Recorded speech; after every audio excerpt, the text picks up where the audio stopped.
month-long drought in the summer of 1894. Several small fires ignited in Pine County, and since the ground was covered with branches and harvested trees, the flames spread rapidly. The town of Hinckley and several surrounding settlements, which made up over 200,000 acres, were completely destroyed. Although the exact number of fatalities is difficult to determine, there were over 400 victims. Thomas Boston Corbett, the Union soldier who killed President Abraham Lincoln's assassin John Wilkes Booth, is thought to have died in the blaze, which remains one of the deadliest fires in Minnesota history. Number 6. The Black Saturday Bushfires.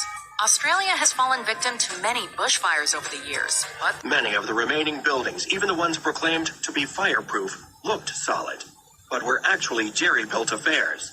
The stone or brick exteriors hid wooden frames and floors, all topped with highly flammable tar or shingle roofs. It was also a common practice to disguise wood as another kind of building material. The fancy exterior decorations on just about every building were carved from wood, then painted to look like stone or marble. Most churches had steeples that appeared to be solid from the street, but a closer inspection would reveal a wooden framework covered with cleverly painted copper or tin.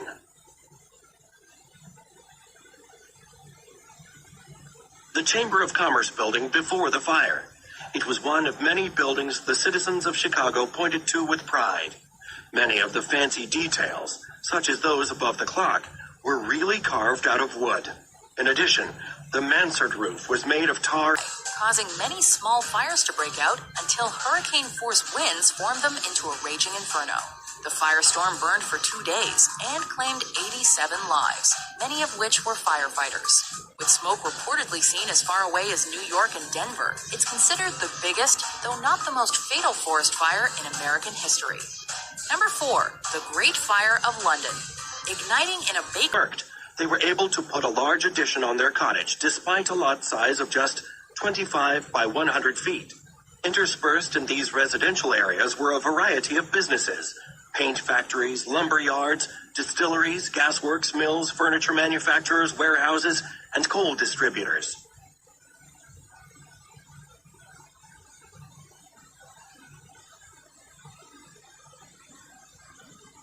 Wealthier districts were by no means free of fire hazards. Stately stone and brick homes had wood interiors and stood side by side with smaller wood frame houses. Wooden stables and other storage buildings were common, and trees lined the streets and filled the... 3. The Great Fire of Rome. This inferno is believed to have started in shops where combustible goods were kept, with winds contributing to its advancement. Differing accounts say Emperor Nero started it for any number of reasons, from madness to his hatred of the city's aesthetics. While there's no direct evidence that Nero's to blame for the blaze, or that he fiddled while Rome burned, he did use the disaster to further his political agenda. Ultimately, hundreds of people lost their lives, and 10 of Rome's 14 districts were heavily damaged. And this wasn't even the first time a Roman emperor was involved with an infamous fire, as, according to ancient reports, Caesar's troops unintentionally the technique used to battle fires during this period was to create fire breaks by means of demolition. This would form gaps in combustible material to deprive the fire of fuel and slow its advancement. However, Lord Mayor of London Sir Thomas Bloodworth's lack of decision-making meant that winds quickly fanned the flames into a firestorm that continued north into the city's core. More than 13,000 houses were engulfed, leaving 70,000 of the city's 80,000 inhabitants homeless. Miraculously, casualties are believed to have been relatively low, with 6 officially recorded, though it's likely that more perished. To Bruno Gall's drugstore, determined to do what no one else in the neighborhood had thought about doing: turn in a fire alarm. At this point, the fire was barely 15 minutes old. What followed was a series of fatal errors that set the fire free and doomed the city to a fiery death.